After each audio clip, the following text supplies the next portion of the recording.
प्यारे विद्यार्थियों, शुभाशीष। पिछले व्याख्यान में हमने छाया मत छूना कविता के प्रश्नोत्तरों का अध्ययन किया था।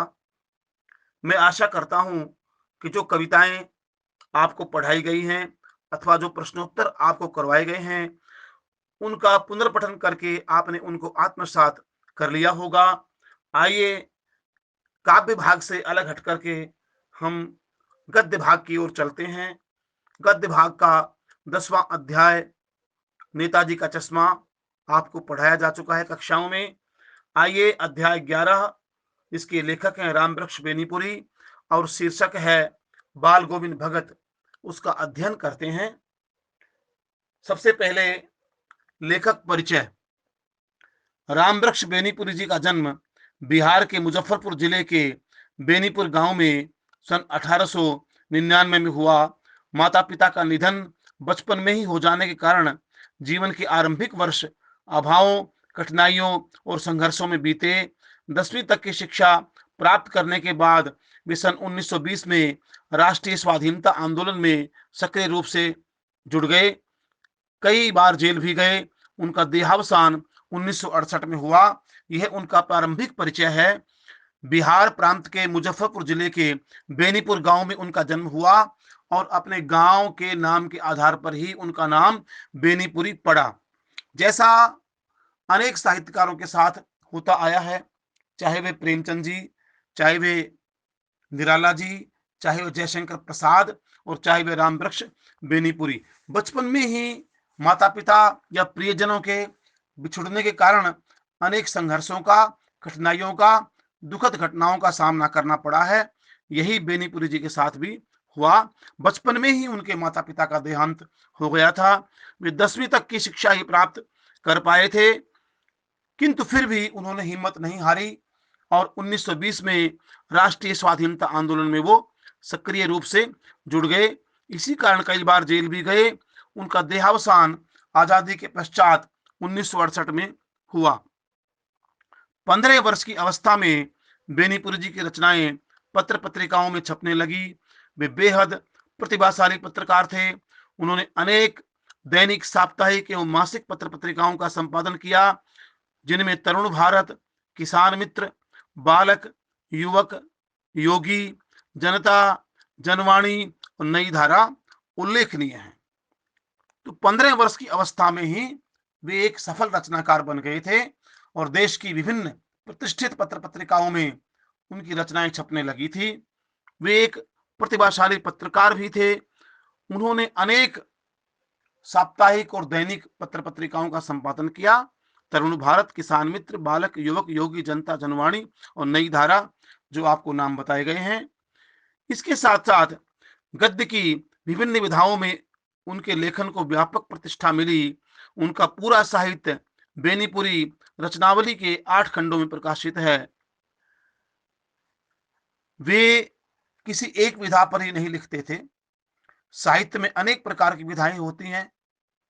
कविता, नाटक, निबंध, कहानी, संस्मरण, रिपोर्टाज, आत्मकथा, डायरी, यात्रा वृतांत आदि अनेक विधाएं होती हैं।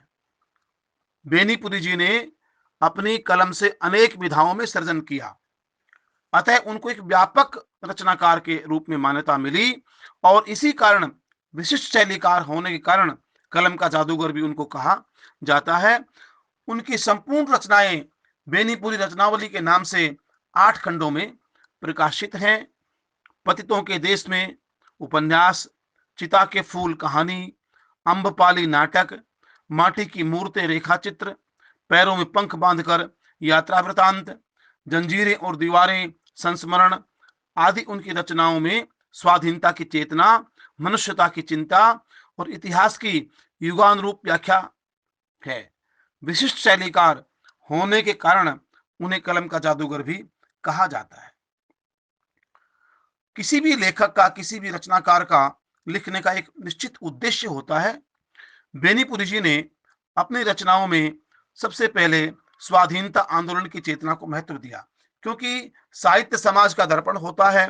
उस समय देश विदेशियों के चंगुल में था, अतः प्रत्येक साहित्यकार का कवि का फर्ज बनता था, कर्तव्य बनता था कि वो अपनी रचनाओं में देश की जनता को जगाने का, स्वाधीनता के प्रति जज्बा कायम करने का प्रयास करे। उन्होंने इस कर्तव्य को अपनी रचनाओं में बखूबी निभाया। इसके साथ साथ मानव को मानव बनाना भी साहित्यकार और कवियों का ही काम है। मानव में मानवीयता के गुण उत्पन्न करने के लिए प्रेरित करना, संवेदनाओं को जगाना, भाईचारे की भावना कायम करना आदि भी उनकी रचनाओं में देखने को मिलते हैं। इसके साथ साथ इतिहास की युगानुरूप व्याख्या, क्योंकि इतिहास बीती हुई घटनाओं का चित्रण है। यदि हम उसको स्थूल रूप से एक कहानी के रूप में ही पढ़ेंगे तो इतिहास अपने मूल उद्देश्य से भटक जाता है। इतिहास की घटनाओं से वर्तमान के समाज को शिक्षा लेनी चाहिए और इतिहास की वे घटनाएं वर्तमान के समाज में किस प्रकार से समायोजित हो सकती हैं। इतिहास को आज की पीढ़ी के सामने उस रूप से में प्रस्तुत किया जाना चाहिए जिस रूप में पीढ़ी उसको मान्यता देती है। तो आज के युग में इतिहास की व्याख्या क्या हो सकती है, ये भी उनके साहित्य में देखने को मिलता है। प्रस्तुत अध्याय का नाम है बाल गोविंद भगत। इस अध्याय में जो गोविंद शब्द है, मेरे विचार से वो गोविंद का ही बदला हुआ रूप है। उनका मूल नाम कहीं न कहीं बाल गोविंद भगत रहा होगा, पर क्योंकि ग्रामीण प्रभाव के कारण गोविंद का गोविंद बन गया और लेखक उस नाम को जो का त्यों रखना चाहते हैं, क्योंकि किसी नाटक में, विशेषतर नाटक में या फिर गद्य के अंदर देश काल वातावरण का पूर्ण निर्वाह होना चाहिए। उस समय की भाषा, उस समय की संस्कृति, उस समय की मान्यताएं, उस समय की लोगों की विचारधारा का साहित्य में समायोजन निश्चित रूप से होता है। इसीलिए साहित्य को समाज का दर्पण भी कहा जाता है। यहाँ बाल गोविंद भगत नाम के एक व्यक्ति हैं जो कहीं न कहीं लेखक के बचपन में उनसे मिलते थे अथवा साक्षात्कार होता था। उसी एक गांव के छोटे से व्यक्तित्व को लेकर के उन्होंने एक बहुत बड़ा संदेश देने का प्रयास किया है। भक्ति काल के कवियों में एक ऐसा संप्रदाय था जिसको निर्गुण भक्ति के नाम से पुकारते हैं। निर्गुण भक्ति संप्रदाय एक ऐसा था जिसमें बाह्य आडंबरों को, बाह्य धार्मिक प्रतीक चिन्हों को मान्यता नहीं दी गई। उसमें व्यक्ति के आचरण को ही महत्व दिया गया है। यद्यपि रामानंद जी के शिष्य उन्हीं की तरह से तिलक भी लगाते थे, कंठी भी बांधते थे, किंतु उन प्रतीकों के साथ साथ वे अपने आचरण की शुद्धि को ही महत्व देते थे। कबीरदास जी इसमें उल्लेखनीय है। प्रस्तुत कहानी में या संस्मरण में, रेखा चित्र में बाल गोविंद भगत एक रेखा चित्र है। इस रेखा चित्र में जो व्यक्तित्व दिया गया है जिसका नाम बाल गोविंद भगत है, वे उन्हीं कबीर के अनुयायी के रूप में दर्शाया गया है। बाल गोविंद भगत रेखा चित्र के माध्यम से लेखक ने एक ऐसे विलक्षण चरित्र का उद्घाटन किया है जो मनुष्यता, लोक संस्कृति और सामूहिक चेतना का प्रतीक है। वेशभूषा या बाह्य अनुष्ठानों से कोई सन्यासी नहीं होता। सन्यास का आधार जीवन के मानवीय सरोकार होते हैं।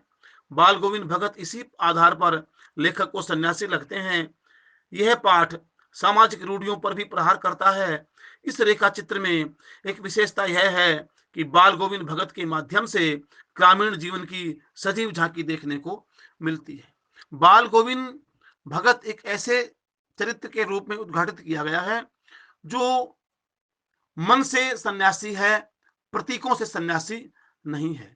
इस अध्याय में यह बताया जाएगा कि कोई भी कपड़ों से या बाह्य प्रतीक चिन्हों से, तिलक से, माला से या भगवा रंग के वस्त्रों से सन्यासी नहीं होता है, अपितु सन्यासी होने के लिए उसके मन की स्थिति में वैराग्य होना जरूरी है। बाल गोविंद भगत भी एक ऐसे ही व्यक्ति के रूप में चित्रित किए गए हैं जो तिलक भी लगाते हैं, माला कंठी भी धारण करते हैं, पर गृहस्थी होते हुए भी सन्यासियों के समान आचरण करते हैं। इसके साथ साथ इस अध्याय में सामाजिक रूढ़ियों पर भी प्रहार किया गया है, क्योंकि संतों का, महात्माओं का सबसे पहला काम यही होता है कि वो समाज में व्याप्त बुराइयों, कुरीतियों और विडंबनाओं, जिनसे समाज तंग रहता है, दुखी रहता है, उनको दूर करके समाज को नया संदेश देना। इसके साथ-साथ बाल गोविंद भगत की व्यक्तिगत विशेषताओं के साथ-साथ इस अध्याय में यह बताया गया है कि उस समय की लोक संस्कृति, उस समय का समाज, उस समय की मान्यताएँ, विचारधाराएँ कैसी थी, इसका भी चित्रण किया गया है। यहाँ तक कि एक गाँव के सामान्य व्यक्ति से लेकर के, हलवाई से लेकर के और मठों तक में किस प्रकार से कार्य होता था, क्या उनकी प्रक्रिया थी, वह इस अध्याय में बताया गया है। इस अध्याय में बाल गोविंद भगत को एक कबीर पंथ के अनुयायी के रूप में चित्रित किया गया है। वे मानव मात्र से प्रेम तो करते हैं, पर मोह से ग्रसित नहीं है।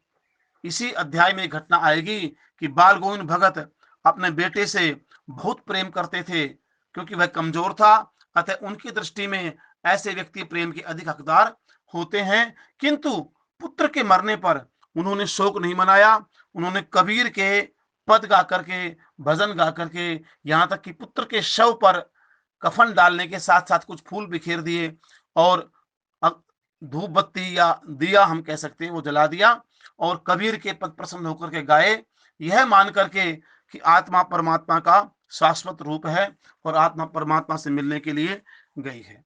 बाल गोविंद भगत एक ऐसे व्यक्ति के रूप में भी चित्रित हैं जो समाज में किसी भी व्यक्ति से बिना पूछे उसकी वस्तु का प्रयोग नहीं करते थे। यहाँ तक कि वो किसी के खेत में भी शौच के लिए भी बिना आज्ञा के नहीं बैठते थे। वे जो भी खेती बाड़ी से उनको प्राप्त होता था, उसको सिर पर लाद करके 4 कोस दूर कबीर के मठ में ले जाते थे और वहीं रख देते थे। प्रसाद के रूप में जो भी प्राप्त होता था, उसी को ही वो प्रेम से ग्रहण करते थे और उसी से वर्ष भर बिताते थे। गंगा स्नान को जाते थे, तो घर से खाकर चलते थे और घर ही आकर के खाते थे। उसके साथ-साथ जल रास्ते में पी लेते थे, बहती नदियों, झरनों से। कहने का अर्थ ये है कि वे कभी किसी पर बोझ नहीं बनना चाहते थे। इस प्रकार से साधारण जीवन जीने वाले कबीर के अनुयायी के रूप में और समाज को रूढ़ियों से मुक्त करके नई दिशा दिखाने वाले एक संत के रूप में, गृहस्थी के रूप में इस अध्याय में बाल गोविंद भगत का चित्रण किया गया है। ये कवि का, लेखक का परिचय और अध्याय का सामान्य परिचय आपको दिया गया है। प्यारे विद्यार्थियों, अगले व्याख्यान में इस अध्याय की प्रथमानुवृत्ति का आपको अध्ययन करवाया जाएगा। तब तक आप इस परिचय को पुनः पढ़ करके, पुनर्पठन करके आत्मसात करें। आपसे मिलेंगे अगले व्याख्यान में। तब तक के लिए शुभाशीष। धन्यवाद।